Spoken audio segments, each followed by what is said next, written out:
Hello friends, સ્વાગત છે તમારું મારા કિચનમાં। આજે હું તમારી સાથે શેર કરીશ લીલી મેથીમાંથી બનતા ક્રિસ્પી નાસ્તાની રેસીપી, જેને આપણે બે શેપમાં બનાવીશું। તો અહીં મેંદાનો ઉપયોગ કર્યા વગર માત્ર ઘઉંના લોટમાંથી જ આ નાસ્તાને આપણે તૈયાર કરવાનો છે અને એકદમ ક્રિસ્પી તૈયાર કરીશું। આ નાસ્તાને તમે એકવાર બનાવીને 15થી 20 દિવસ સુધી તમે તેને સ્ટોર પર કરી શકો છો। એકદમ સિમ્પલ એવી રેસીપી છે। તમે આને ચાની સાથે અથવા તો સવારના નાસ્તામાં અથવા તો બાળકોના લંચ બોક્સમાં પણ આપી શકો છો।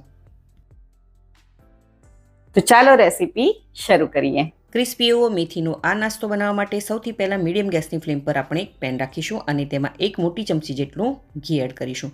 ઘી ગરમ થઈ જાય એટલે મેં અહીં 1 કપ જેટલી ઝીણી સુધારેલી લીલી મેથી લીધી છે, જેને મેં પહેલાં સરસ એવી ધોઈ અને ઝીણી સુધારી લીધી છે। હવે તેની લો ગેસની ફ્લેમ પર આપણે આ મેથીને સરસ એવી રોસ્ટ કરી લેવાની છે। અહીં તમે તેલનો ઉપયોગ પણ કરી શકો છો, પરંતુ આવી રીતે ઘી નાખવાથી મેથીના જે પાન છે તે સરસ એવા રોસ્ટ થઈ જાય છે અને મેથીની જે આપણે આ નાસ્તો તૈયાર કરીશું તેમાં સરસ એવી તેની ફ્લેવર પણ આવે છે।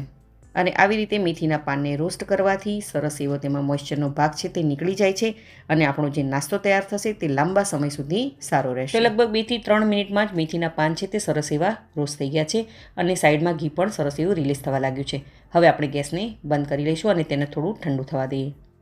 ત્યારબાદ મિક્સિંગ બાઉલમાં આપણે 2 કપ જેટલો ઘઉંનો લોટ લઈશું, જેનાથી આપણે રોટલી બનાવીએ છીએ તે જ લોટનો આપણે ઉપયોગ કરવાનો છે।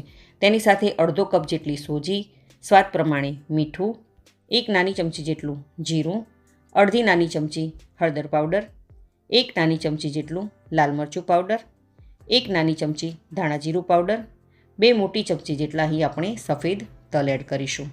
તલ નાખવાથી તલનો નટી સ્વાદ છે તે નાસ્તામાં ખૂબ જ સરસ એવો આવે છે, તો તમે તલ જરૂરથી એડ કરજો। સાથે અડધી નાની ચમચી જેટલો કાળા મરીનો પાવડર એડ કરીશું।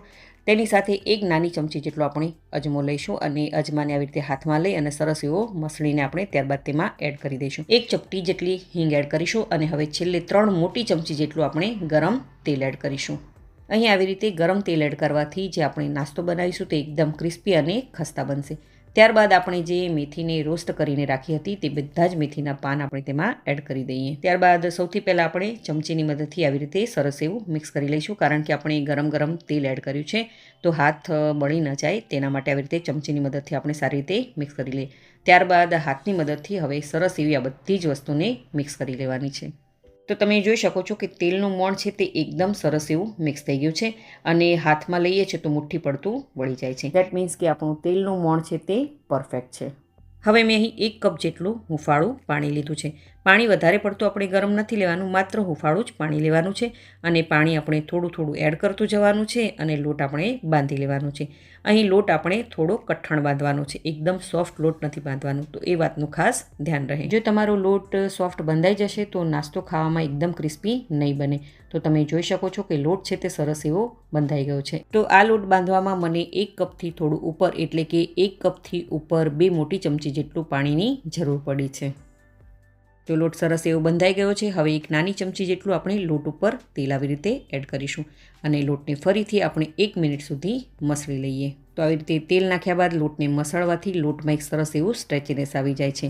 હવે આપણે આ લોટને ઢાંકણ ઢાંકી અથવા તો કવર કરીને સરસ એવું તેને 15થી 20 મિનિટ સુધીનો આપણે રેસ્ટ આપી દઈએ। લગભગ 15 મિનિટ થઈ ગઈ છે અને તમે જોઈ શકો છો કે લોટ છે તે સરસ એવો સેટ થઈ ગયો છે। હવે આપણે આ લોટને ફરીથી 1 થી 2 મિનિટ સુધી આવી રીતે સરસ એવો મસળી લઈએ। હવે લોટમાંથી આપણે થોડો લોટ લઈશું અને એક મીડિયમ સાઇઝ કરતાં થોડો આપણે મોટો તેનો લુઓ બનાવીશું અને હવે આપણે તેને વણી લઈશું। અહીં વણતા સમયે આપણે કોરા લોટનો બિલકુલ પણ ઉપયોગ નથી કરવાનો। અહીં તમને એમ જો લાગે કે આ વણતી સમયે ચીપકે છે તો તમારે થોડું તેલ અથવા તો ઘી લગાડી દેવાનું। તો આને આપણે ન વધારે પાતળી કે ન વધારે જાડી એવી રીતે સરસ એવી મીડિયમ થિકનેસવાળી મોટી રોટલી તૈયાર કરી લેવાની છે। હવે નાસ્તાનો એક સરખો શેપ આપવા માટે મેં અહીં આવી રીતનો એક વાટકો લીધો છે। તમે કોઈ પણ મીડિયમ સાઇઝનો વાટકો અથવા તો ડબ્બાના ઢાંકણનો પણ ઉપયોગ કરી શકો છો અને આવી રીતે આપણે તેને કટ કરવાનો છે અને બાજુમાં જે સાઈડમાં જે લોટ વધ્યો હોય તેને આવી રીતે કાઢી લેવાનો છે। હવે મેં અહીં પીઝા કટર લીધું છે, તેને આપણે આવી રીતે પ્લસમાં કટ કરી લઈશું। અહીં તમારી પાસે પીઝા કટર ના હોય તો તમે ચપ્પાની મદદથી આવી રીતે પ્લસમાં કટ કરી શકો છો। હવે આ નાસ્તો તેલમાં ફૂલે નહીં તો તેના માટે આવી રીતે ચપ્પાની મદદથી આવી રીતે આપણે નાના નાના કટ લગાડી દેવાના છે। તો અહીં જુઓ સરસ મજાના શેપમાં આપણો આ મેથીનો નાસ્તો તૈયાર થઈ ગયો છે। હવે હું તમને બીજી રીત બતાવું છું। જેમ આપણે પૂરી વણી તેવી જ રીતે આપણે સરસ એવી મોટી રોટલી વણી લેવાની છે. આ રોટલી પણ આપણી મીડિયમ થિકનેસવાળી જ રાખવાની છે. હવે નાસ્તાનો એક સરખો શેપ આપવા માટે મેં અહીં ગ્લાસનો ઉપયોગ કર્યો છે. તમે કોઈ પણ નાની વાટકીનો ઉપયોગ પણ કરી શકો છો. આવી રીતે કટ લગાડી અને જે સાઈડનો લોટ છે તેને આપણે આવી રીતે કાઢી લેવાનો છે. હવે મેં અહીં વાટકીમાં 2 નાની ચમચી જેટલું ઓગળેલું એટલે કે મેલ્ટેડ ઘી લીધું છે. તેમાં આપણે થોડો રોટલીનો લોટ ઉમેરીશું અને સરસ એવી આપણે તેની સ્લરી તૈયાર કરીશું. ધ્યાન રાખવાનું કે એક પણ લમ્સ ના રહે એ રીતની આપણે આ સ્લરી તૈયાર કરવાની છે. તો સ્લરી તૈયાર થઈ ગઈ છે. હવે આ પૂરી પર આવી રીતે આપણે ચપ્પાની મદદથી નાના નાના કટ કરી લઈએ.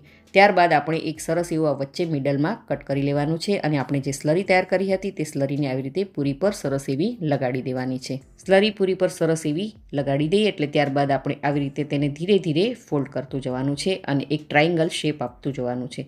અહીં જુઓ, એકદમ સરસ એવું હળવા હાથેથી આપણે આને તૈયાર કરવાનું છે. તો આવી જ રીતે બધી જ પૂરીને આપણે તૈયાર કરી લેવાની છે. હવે તેલને મેં મીડિયમ ગેસની ફ્લેમ પર પહેલેથી જ ગરમ કરવા માટે રાખી દીધું હતું. તો તેલ ગરમ થયું છે કે નહીં તેને ચેક કરી લઈએ.